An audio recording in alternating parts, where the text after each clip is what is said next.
What's up, you guys? ToyShiz here, and I got a really rockin' Taco Tuesday Retro Shiz episode coming at you. This time, we're dealing with the Toybiz 1996 Spider-Man ARACHNIPHOBIA line. Yeah, we're going to be playing with the Neogenic Recombinator and showing you exactly what happens when you decide to mix some famous characters together to get some truly outlandish and outrageous action figures. These are amazing. And again, for last week, I have a man lizard, but I didn't have the proper man lizard. A lot of things missing. So to do this correctly, I went ahead and bought another one. Plus, I get to kind of show you what the packaging looked like, which is quite extraordinary. Just before we get into the figures, I'm going to have to get this guy out of the packaging, but I wanted to show you what things were like back in 1996. No batteries required, wind-up actions, and you know what? I'm going to be quite honest with you. I totally passed on these back in the day. Partly because I was like, well, these aren't on the show. Why would I want these? I've come to my senses. I think that these are quite the amazing figures. So for this particular man lizard figure, like I said, I did have one prior, but he didn't come with his tail, and I had a lot of things broken off, unfortunately. But I went ahead and purchased a brand new one, and I'm glad that I did because it comes with everything, and I can show him off proper. Here's the side of the box, Marvel Comics. On the back side, you get all the cross sells, everything else that's coming.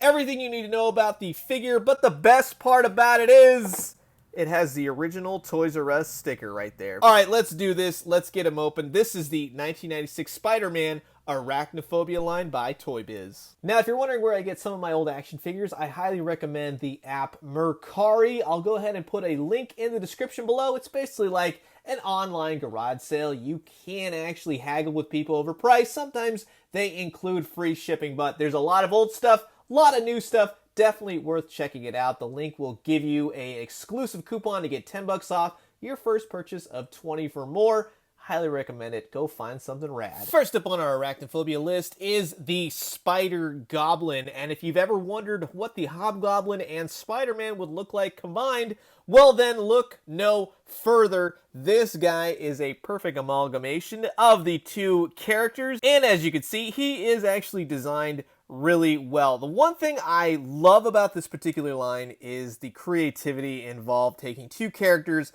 mashing them up together, and seeing what you can get out of it. It's almost like the old Fleer trading cards where they did have Doppelshock and King Carnage. These are right up that alley. I particularly love the cape on this guy, the spider on the back, and I like the black dry brush action that they got going on. Just dirties the cape, but gives it that extra depth and feel. The cape is a malleable, really soft plastic, and it does come off pretty easily. On the back side is a robotic looking spider. It almost looks like Doc Ock tentacles. He's got the straps and everything that the Hobgoblin usually has, but it's really nicely textured, sculpted, and the cape just simply fits right back on and goes right over his goblin head. The ears, I don't know if they're supposed to be earrings or whatever, but he's got some things going on in the ears. A wild whipping tongue. I like that the mask folds over. Very elongated chin to him. Very cool looking spider symbol as well. The spider is actually going down as opposed to up. He's got tattered boots. The spider webbing is applied really nicely. Nothing on the gloves, just a really nicely sculpted hand on each side. He does have limited articulation, but it is there. Nothing at the head. At the arms, he has some articulation, goes up and down. Nothing at the elbows or the wrists or the waist, and he does kick up. One thing is, he's incredibly pre-posed, and while you can actually rotate right here at the boot cuff, it really just aids in helping him stand. He is very much top heavy and especially back heavy if you get him in the wrong pose, but he is in that Hobgoblin crunch position. Unfortunately, he doesn't come with a Goblin glider, but if you saw my Demogoblin review last week, you can actually use that, which doesn't look too bad, and it kind of aids in that Goblin look to him, so that's actually a pretty cool design. And plus, you know, Spider-Man and the Hobgoblin mashed up together, very cool combination.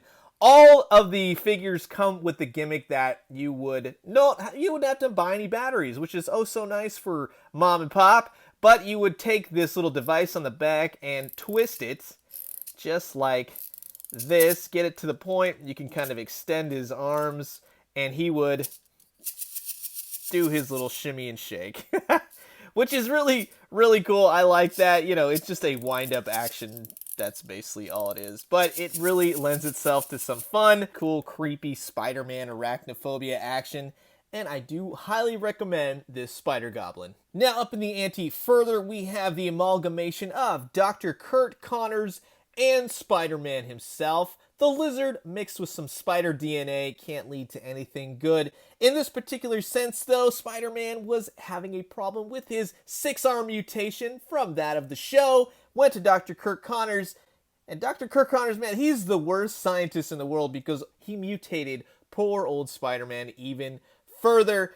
A very monstrous, this is I'm going to show you something, but this is a very disgusting, awesome figure when you really think about it. So you have that of a spider mixed with a lizard, but you do have the 8 arms, which is all kinds of disgusting. He does look a little bit hulkish, which is kind of funny, but very much bug-like and lizard. And for the most part, I think they achieved that really well. I would actually say not a lot of the elements of the lizard, more spider, which does make sense.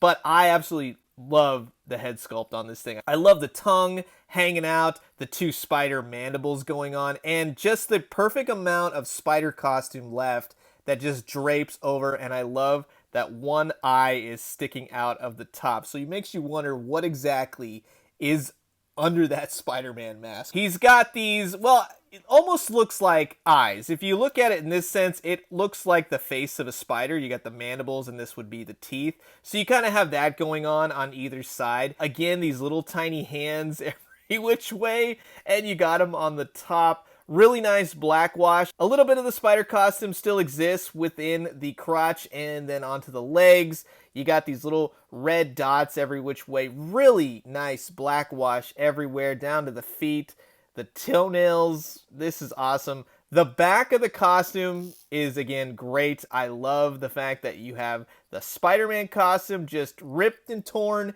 You got these really nice, not scales, but segmented body parts that you would find more with arachnoids and everything. The long segmented tail goes in the back, and this is actually, again, something you have to put on yourself. This guy is enormous. He's very heavy, very hefty, but man, he is a great figure. One thing I will say, these are very delicate, and I can see why my previous Man Spider were missing them. It feels like you put them the wrong way or just kind of catch them in the wrong direction, these will snap off in an instant. So if you have one, if you're getting one, just be very careful. But I'm going to show you the most disgusting thing on this. So you have to think, this is, again, Spider-Man combined with the lizard DNA.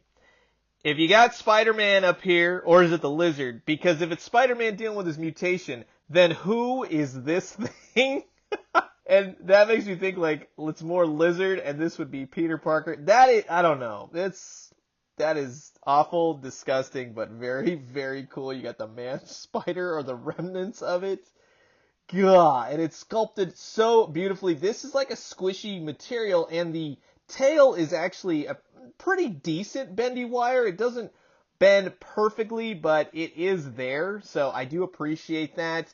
And then, of course, like with these figures, you have the wind-up action where you would get them just like this. And instead of his actual arms moving, you little mandibles start moving. Look at that.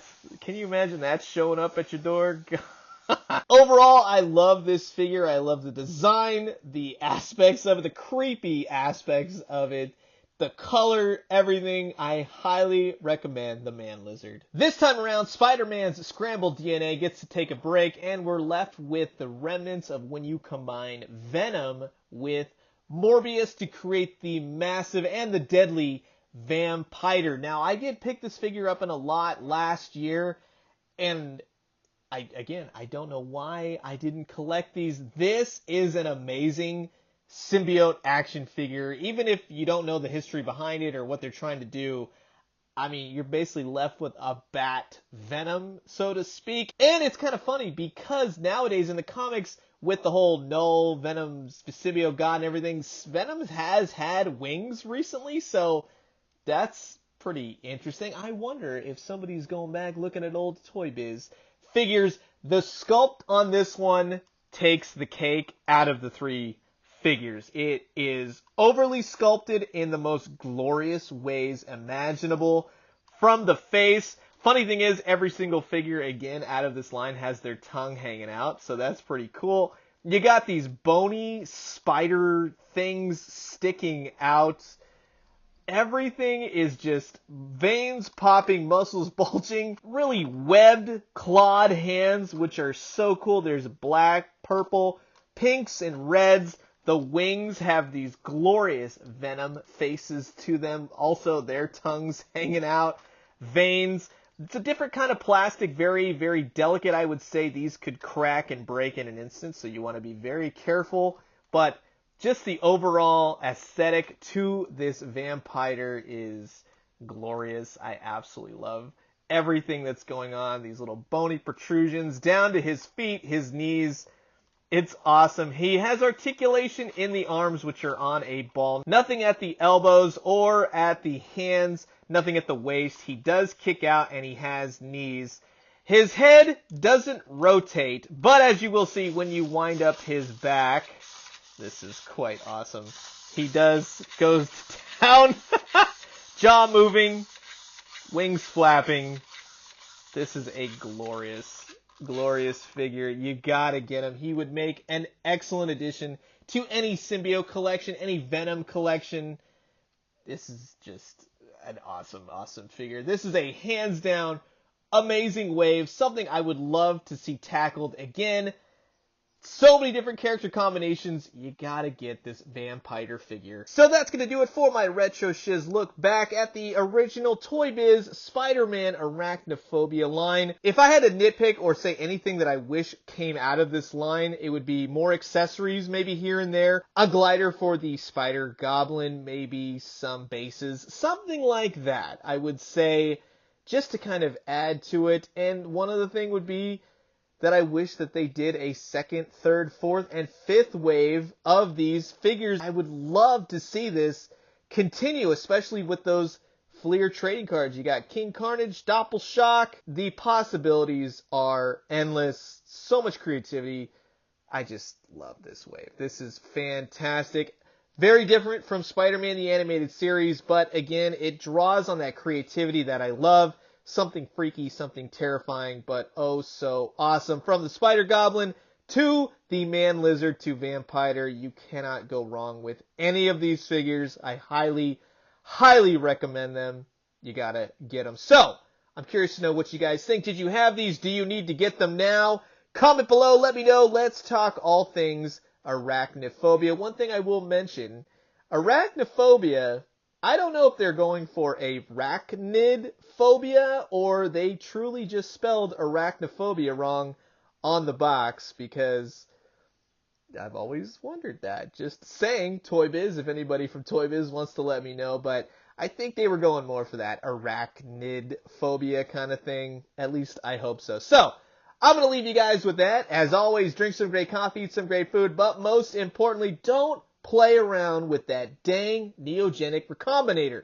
This is the result. And when you do, let me know what you found. I'll talk to you guys soon. Adios.